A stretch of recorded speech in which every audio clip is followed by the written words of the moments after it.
मोहन अपने ऑफिस से बड़ी तेजी में निकला।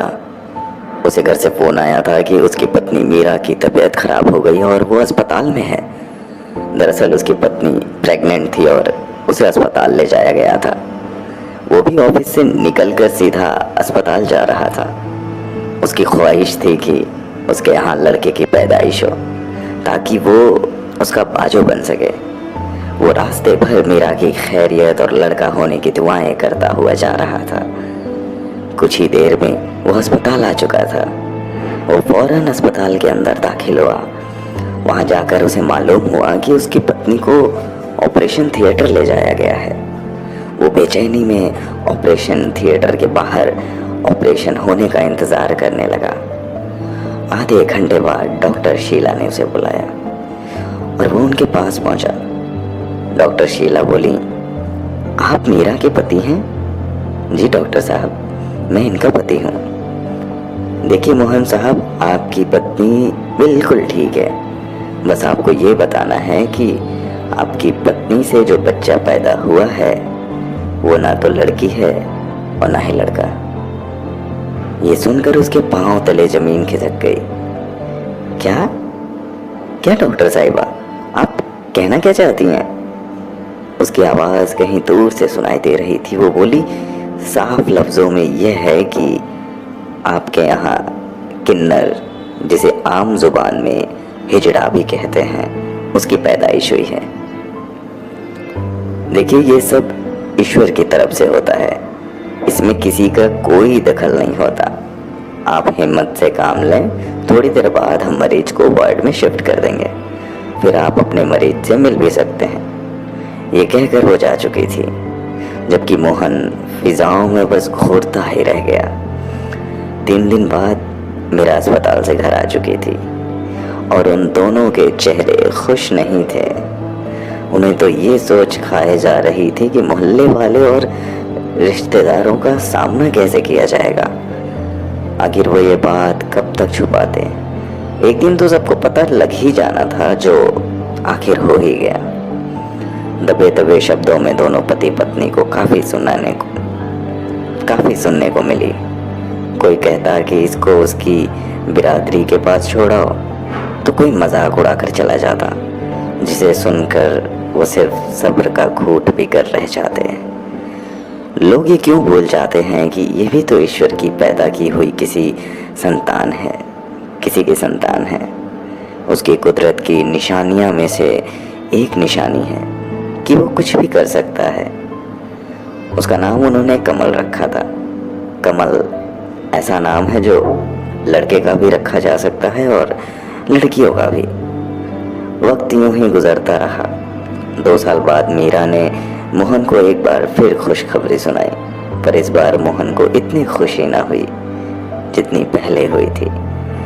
वो एक अनदेखे डर से पीड़ित था कि कहीं दोबारा उसकी तकदीर उससे कोई मजाक न कर दे। उसने अपने ईश्वर से खूब प्रार्थना की। आखिर उसकी दुआएं रंग लाई और उसके यहाँ एक लड़के ने जन्म लिया। खुशी से उसके कदम जमीन पर टिके नहीं रहे थे।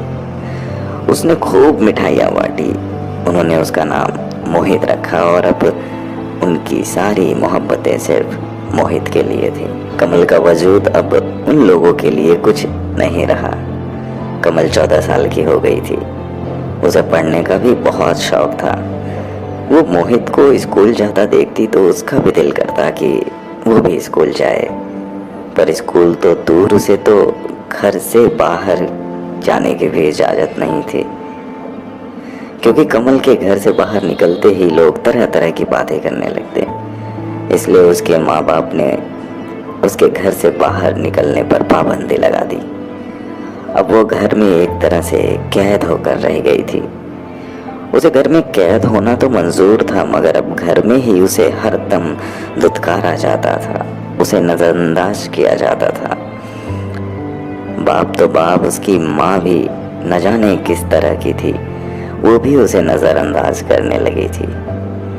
मोहन अक्सर अपनी पत्नी को कहता कि मैं अब लोगों की बातें बर्दाश्त नहीं कर सकता। कमल जवान हो रही है,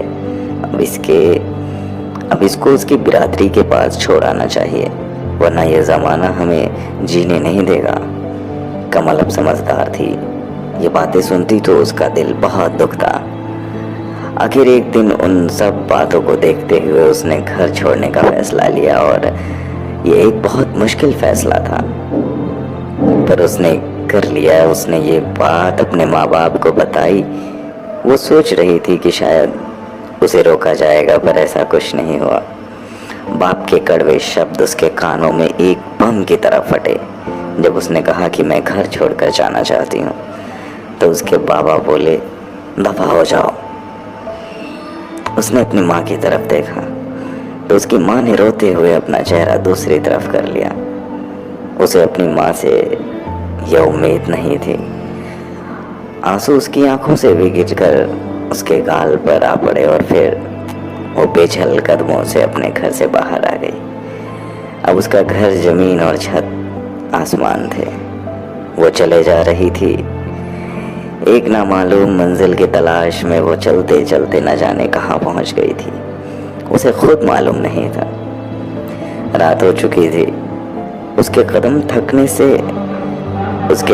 थकन से चूर हो गए थे। उसके आंसू खुश्क हो चुके थे। आखिर एक जगह थक कर बैठ गई। कुछ देर वो यूं ही चांद को देखती रही, जो शायद उसी की ही बेबसी पर मुस्कुरा रहा हो। उसने अपना सर अपने घुटनों के बीच रखा और आंखें मूंद ली। वो रात उसके लिए एक लंबी रात थी, शायद कभी न खत्म होने वाली। वो रात उसकी सिसकियों की आवाजें उस खामोश रात में चीख रही थी। ये चीखे बेआवाज थी जो सिवाय उसके कोई और नहीं सुन सकता था। फिर उसने न जाने कब नींद आई, उसे मालूम ही ना हुआ। सुबह सूरज निकल चुका था। अचानक रेलगाड़ी की आवाज पर उसकी आंख खुल गई। पास ही के रेलवे स्टेशन था। उसे भूख लग रही थी। उसने अपनी जेब में हाथ डाला तो उसकी जेब में कुल 30 रुपए थे, जो न जाने कब से उसकी जेब में रह गए थे। उसने उन पैसों से कुछ बिस्किट खरीदे और अपना पेट भरा। अब उसकी जेब खाली हो चुकी थी। दोपहर को फिर उसे भूख ने सताना शुरू कर दिया। भूख से मजबूर होकर उसने एक फैसला किया और उसने चलना शुरू कर दिया। अब उसका रुख वहां मौजूद रेलगाड़ी की तरफ था, जो यात्रियों को लेकर जाने के लिए खड़ी थी। यात्री उसमें बैठना शुरू हो रहे थे। वो एक डिब्बे में दाखिल हुई और फिर उसके हाथ यात्रियों के आगे उठ गए। उसने भीख मांगना शुरू कर दिया। बाहर से वो मजबूत नजर आ रही थी, मगर अंदर से उसका वजूद कांप रहा था। पहली बार हाथ फैलाते हुए उसने अपनी आंखें बंद कर ली थी, पर आंखें बंद करने से मुसीबतें टल तो नहीं जाती। ये सोचकर उसने अपनी आंखें खोली और हर यात्री के आगे हाथ फैलाने लगी। दिन भर हाथ फैलाने से इतनी रकम जमा हो गई थी कि 2 वक्त की रोटी खा सके। रात हो चुकी थी। वो वापस अपने ठिकाने लौट आई। अब फिर रात की खामोशी थी और वो थी उसके सिसकियां। खामोश सिसकियां दिन यूं ही गुजरने लगे। एक दिन वो भीख मांग रही थी कि अचानक किसी ने उसके कंधे पर हाथ रखा। उसने पलट कर देखा तो उसे अपनी ही बिरादरी का इंसान नजर आया। वो भी एक किन्नर था। वो कमल से बोला, लगता है घर से ताजा ताजा धुतकारी गई हो। आप कौन है? उसने डरते हुए पूछा। उसने कहा, मुझे मालती कहते हैं। अगर मालती से लती निकाल लिया जाए तो माँ रह जाती है। तुम मुझे माँ समझ सकती हो। आओ मेरे साथ। ये दुनिया हम लोगों के लिए नहीं है। हमारी दुनिया तो कोई और ही है। तुम अपनी दुनिया में चलते हैं। ये कहकर उसने कमल का हाथ थामा और एक तरफ को चल दी। वो एक बड़ा सा मकान था जहाँ सब उसी के जैसे लोग थे। उसे घर में दाखिल होता देखकर सबके चेहरे खुशी से झूम उठे। हर एक उसकी बलाएं ले रहा था। चारों तरफ से उसे मोहब्बतों के फूल न्यौछावर होने लगे, जिसके लिए वो बरसों से तरस रही थी। वो सोचने लगी, जो अपने थे वो भी अपने ना बन सके, और जो गैर हैं वो तो अपनों से भी बढ़कर हैं। उसे सबसे मिलवाया गया। सब उसके आने से बहुत खुश थे।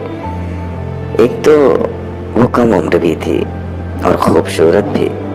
आज उसने पेट भर कर खाना खाया और आज की रात वो बहुत पुरस्कून सोई।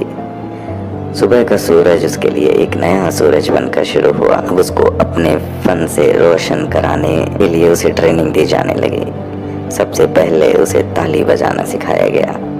ये ताली जैसे उनकी पहचान थी।